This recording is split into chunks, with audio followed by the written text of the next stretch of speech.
네, 제 이 파트에서는 징비록에서 이순신 장군이 어떻게 기술되어 있는지 이걸 좀 간단하게 말씀드리고 또 이순신이 본 일본인에 대해서 말씀드리겠습니다.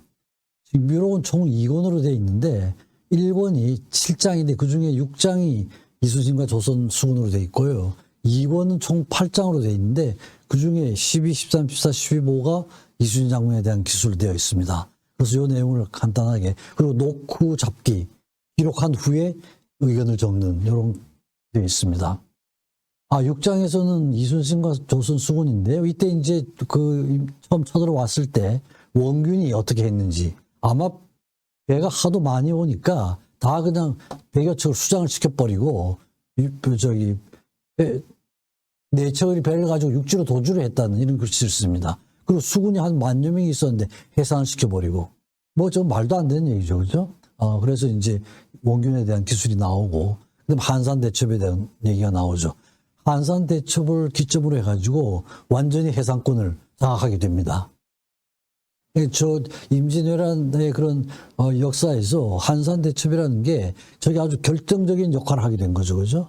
그래서 이제 일본이 깨지고 나서 도요토미 히데요시는 아예 전투 엄급 명령을 내렸습니다. 이순신 장군 만나면은 싸우지 마라, 무조건 도망가라 이렇게 했습니다. 그렇게 하니까 이제 서해를 완전히 장악하게 된 거죠, 그죠? 그리고 이제 2권의 제 12장에서는 그 일본인들이 강계에 의해서 이순신 장군이 투옥이 되고 그 다음에 수군이 전멸이 되는 그런 겁니다. 이제 정보를 주긴 줬는데 이제 진짜이기도 하고 가짜이기도 하죠.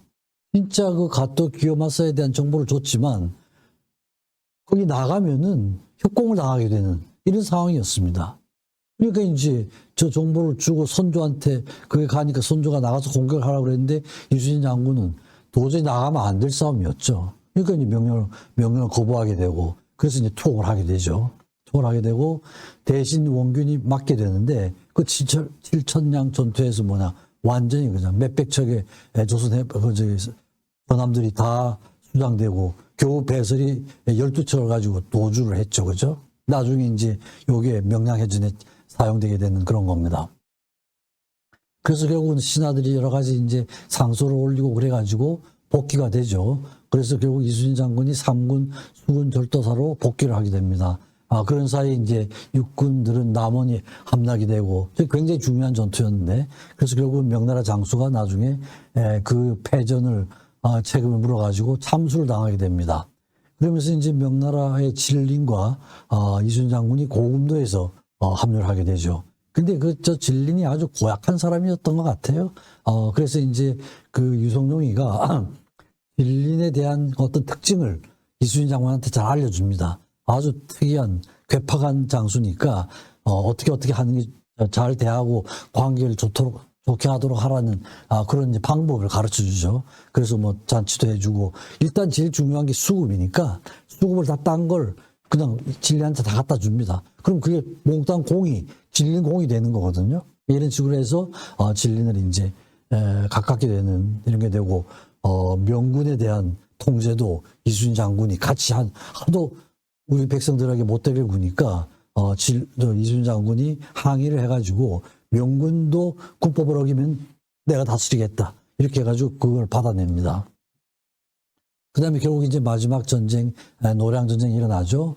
그래서 그때 그 순천에서 고니시 유키나가가 완전히 고립된 상태였습니다. 그러니까 명군과 이순신 장군이 완전히 고립해가지고 전멸을 당할 이런 지점이었는데 또 명나라가 그 뇌물을 받고는 배를 한 척을 내보내요. 그러니까 이제 나가면은 저쪽에 원군을 청하게 되잖아요. 그죠? 그렇게 되면 이순신 장군이 협공을 당하게 됩니다. 이런 상황이 되니까 결국은 순천만 봉선을 풀고 노량으로 가서 전투를 하게 되죠. 이제 마지막 전투가 됩니다.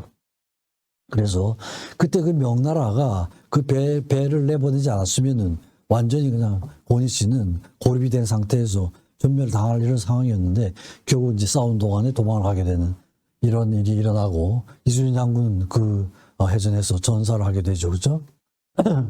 그래서 이제 그 15장에는 그 전사한 후에 이순신 장군의 가계력입니다. 선조들에 대한 기술도 좀 하고 쭉 무관으로 있다가 문관으로 나오고 사헌부로 지낸 선조도 있고 이러면서 이제 이순신이 첫 무관이 되는 아주 윗대에는 무관이었습니다. 이 중간에 문관으로 나오다가 이순신이 또 무관이 되는 이런 거였습니다. 그리고 실제로 이순신 장군에 대한 어떤 그런 성격적인 특성들 이런 거에 대한 기술도 하고 또 자기 자식뿐 아니라 조카들도 잘 돌봐왔다는 그런 이순신 장군의 그 가계력, 개인력을 이제 기술한 내용들입니다. 그리고 나서 노쿠 잡기, 그걸 다 기술하고 나서 자기 의견을 적은 이걸 이제 잡기라고 그렇게 했습니다. 그래서 전쟁이 일어나기 전에 1592년에 임진왜란이 일어나죠. 나기 전에 한강물이 뭐 사흘 동안 붉은 뭔가 좋지 않다는 전조가 있었다는 얘기죠. 그죠? 그리고 동해안 물고기가 서해에서 잡히기도 하고 또 이제 전쟁 후에도 기술이 아주 장수다운 장수도 없었다.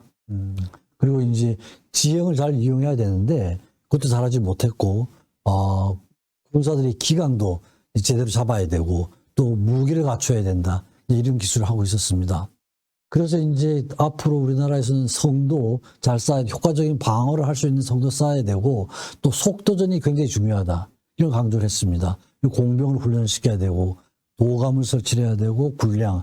이게 이제 앞으로 일어날 일에 대해서 지금 임진왜란을 교훈으로 해가지고 보완해야 될 거, 준비를 해야 될 사항들을 다 기술을 한 거죠. 그죠? 그러니까 이제 이런 걸 보고 하니까 징비록에 이런 게 적혀 있으니까 징비록이 일본에 가서 번역을 된 걸 보니까 우리나라 사신들이 시장에 가보니까 징비록이 일본말로 다 번역이 돼 있는 거예요. 깜짝 놀랐죠. 그죠? 왜냐하면 이건 어떻게 보면 국가 기밀이라고 할 수가 있잖아요. 그죠? 우리나라가 어떻게 준비를 해야 된다. 근데 말하자면 국가 기밀이 다 새고 있는 이런 느낌이 드니까 와서 이제 왕한테 이제 보고를 하는 겁니다. 다음은 이제 이순신이 본 일본인인데 실제로 이제 본 적은 없었죠. 그죠? 그러니까 처음 만났을 때 외적은 귀신이나 짐승 같다. 뭐 이런 기술을 합니다. 그러니까 처음 출전을 했을 때 1592년 5월 7일, 4월 13일 날 침공을 했는데 거의 한 달 후에 첫 출전을 하게 됩니다. 왕의 명령을 받아야 되죠.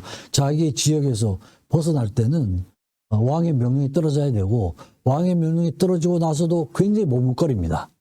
이순신 장군이 처음엔 상당히 불안했죠. 왜냐하면 적도 알지도 못하고 이렇게 하니까.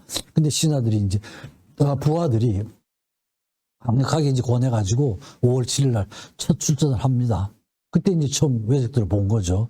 그래서 이제 대파를 하고 나서 자신감이 딱 생기게 됩니다.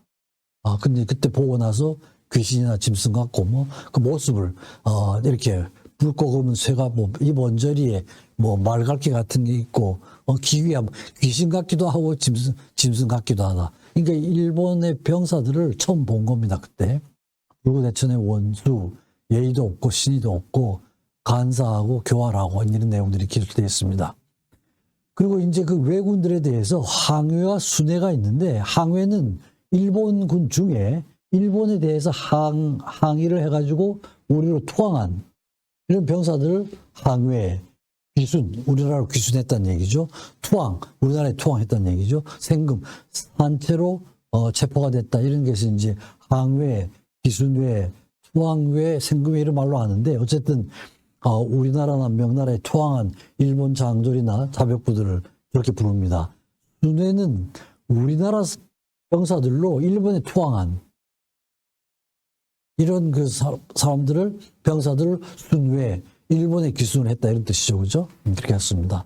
그래서 전쟁 초기에는 항해들을 모두 그냥 일률적으로 다 처벌을 했는데 나중 보니까 꼭 그런 문제는 아니거든요. 쓸만한 병사들이 있으니까 전쟁 후기에는 오히려 상당히 후대를 했다. 죽이지 않고 대접을 후하게 했다는 이런 걸 이제 후대 불살 정책이라고 이렇게 얘기했습니다. 그리고 실제로 그 항해 중에 실전에 참여한 그런 항해들도 있죠. 난중일기를 보면은 거기에 총 41건에 대한 항해 기사가 나온다고 그렇게 이제 정리가 되어 있습니다. 그 중에서 27건에 대해서는 이순신 장군이 직접 문초를 했습니다. 그래가지고 문초한 내용들이 이렇게 나옵니다. 그래서 내용에 따라 가지고 좀 이렇게 나쁜 병사를 같으면 목을 쳐버리기도 하고 그 다음에 이제 이유가 있으면은 받아들여서 쓰기도 하고 그 다음에 이제 특히 이제 아래쪽에 부산에서 항해 4명이 와서 16경이 고니시 유키나가 겐소 등과 함께 16일 새벽에 바다를 건너왔다. 이게 정확한 정보였거든요. 이 정보에 따라서 그게 값어치가 있다고 생각이 되면 또 상도 주고 그런 식으로 했습니다. 그래서 이제 실제로 항해들을 데려오게 해서 연습도, 군사 훈련도 시킨 이런 내용도 있습니다. 그리고 또 이제 전투 중에 뭐 적장이 누군지 이런 건 잘 모르잖아요. 그죠? 그래서 항해 중에 준사라는 그런 병사가 있었는데 앙골포 해전에서 바다를 보면서 저기 그림 무늬 붉은 비단 옷을 입은 자가 적장 마다시다. 적장에 대해서 이제 얼굴 보고 알 수가 없잖아요. 그죠? 근데 이제 그걸 일러줘가지고, 마다시를 걸어내가지고 목을 쳐서, 이렇게, 기대 높게 거니까, 이제 적군들이 사이가 죽어가지고, 이길 수 있었다. 이제 이런 내용입니다. 그러니까 만약에, 저 준사가 없었으면은 그 마다시를 알아보지 못했을 것이라는 거죠. 그죠? 이런 내용들도 나옵니다. 그리고 문제가 있는 항해들은 뭐 가차없이 목을 벤 거죠. 거짓말하는 것 같은 거, 뭐 말하고 실제하고 다르고 이런 게 드러나면 가차없이 이제 목을 치고 그랬습니다. 그리고 이제 항해에 대한 회유책도 많이 써가지고 쓸만한 그런 항해들은 많이 쓰기도 하고 그랬습니다. 그리고 뭐 와서 인사도 시키기도 하고 또 와서 여러 가지 어려운 점 얘기하면 해결해 주기도 하고요. 해결해 주기도 하고. 또 이제 괜찮은 그런 항해들은 조선 여인들을 결혼도 시켜주고 그렇게도 하기도 했습니다. 또 술과 음식을 베풀기도 하고 또 자기들이 어떤 놀이를 하고 싶으면은 상황이 괜찮으면은 그런 시간도 만들어주고 이제 이렇게 했었던 것 같습니다. 그리고 실제로 이제 그 시대의 그 조총이 굉장히 큰 역할을 했는데 일본은 조총을 1543년에 그걸 받아들였습니다. 근데 그 후에 1589년에 스시마 도주 요시토시가 통신사로 오면서 그 조총을 선물로 갖고 온 적이 있었습니다. 근데 이제 그걸 분석도 안 하고 그냥 창고에 방치를 한 이런 기술도 있고요. 또 실제로 이제 이순신 장군은 그게 이제 굉장한 역할을 하니까 1593년, 1592년에 쳐들어오잖아요. 그죠? 그 다음에 제주에 성공을 해요. 오히려 일본군보다 더 성능이 뛰어난 조총을 만듭니다. 그래가지고 테스트도 하고 이래가지고 아주 좋은 걸 만들었다는 기록이 나오는데 왜 그걸 대량 만들지 않고 저랬는지 평가는 잘 받았는데 왜 그 후에 만들지 않았는지 이건 정확하지는 않은데 아무래도 이제 결국은 예산 문제가 아니었는가 싶어요. 실제로 더 좋은 총을 만들었습니다. 그 총을 만들 때 그 사야가라고 있었잖아요. 그죠?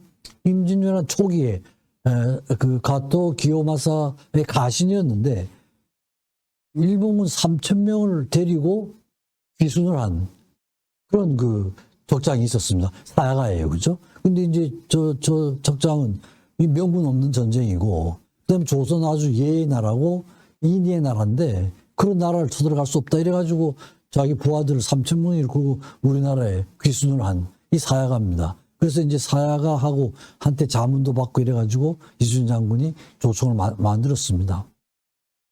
이 모화당이라는 게 이제 그 사야가 그 사람의 홈니다. 홈든지 이 사람은 그 후에도 굉장히 공을 많이 세웠습니다. 우리나라에 종군도 했고 그리고 실제로 일본군하고 싸우면서 성과도 많이 거두고요. 조총, 화포, 화약 제조 이런 방법도 가르쳐줘가지고 만들게 되고 이순신 장군이 자문을 하면은 아주 답변도 성실하게 해주고 그래서 이제 선조가 성을 내립니다. 김해 김씨. 김해 김씨의 중에 김충선이라는 이름을 내려야 합니다. 그래서 그리고 그 후에도 10년간 북방에서 근무를 하면서 여진족 방어에도 큰 공을 세우고 나중에 이괄해 난 병자호란 때도 굉장히 공을 많이 세운 그런 일본인이었습니다. 그래서 진주 목사 장춘점의 딸과 결혼을 해가지고 지금 현재 대구시 달성군 가창면 우록동 그게 이제 본거지가 된 것 같아요. 거기서 원아미녀 자식도 낳고 1642년에 72세로 사망을 했습니다. 그래서 우리나라에 귀순을 해가지고 그 후에도 여러 가지 아주 혁혁한 공을 세웠던 그런 일본 장수였어요. 그래서 이제 이 장수에 대한 평가가 일본 일제강점기에는 일본으로 봐서는 완전히 매국노죠. 그죠? 북충하고 매국노다 이제 이렇게 했는데 그 후에 또 평가가 좀 달라져 가지고 오히려 한일 우호의 상징이 되고 한일 평화의 가교를 세웠다 이런 평가도 받습니다. 그래서 양쪽 교과서에 다 실리고 일본에서도 고등학교 역사 교과서에도 실리고 근데 이렇게 돼 가지고 어떻게 보면은 일본으로 와서는 굉장한 배신자였는데 지금은 또 조금 평가가 달라지고 있는 것 같아요. 그래서 이런 점도 좀 일본인들이 좀 독특한 특성인 것 같습니다. 그리고 이제 또 히데요시가 한산 대첩 이후에는 완전히 해전 중지 명령을 내렸죠, 그죠? 그러니까 이제 결국은 히데요시하고의 싸움에서 이순신 장군이 승리를 한 거예요. 그리고 아마 그 전쟁을 하고 나서 안 되니까 자기가 나올 생각을 했습니다. 나와서 자기가 한다고. 사실 나와도 뭐 자기가 뭐 이순신 장군한테 이길 수는 없는 거죠. 그러니까 이제 신하들이 위험성이 많으니까 나가지 말라고 그래가지고 나오진 않았어요. 나오진 않았는데 이제 저런 이순신 장군하고는 뭐 그런 관계가 됐죠. 결국 이순신 장군이 승리를 한 거죠. 그래서 1598년 8월 18일 날 사망을 하고 그걸로 이제 전쟁이 끝나면서 철수를 하게 되죠.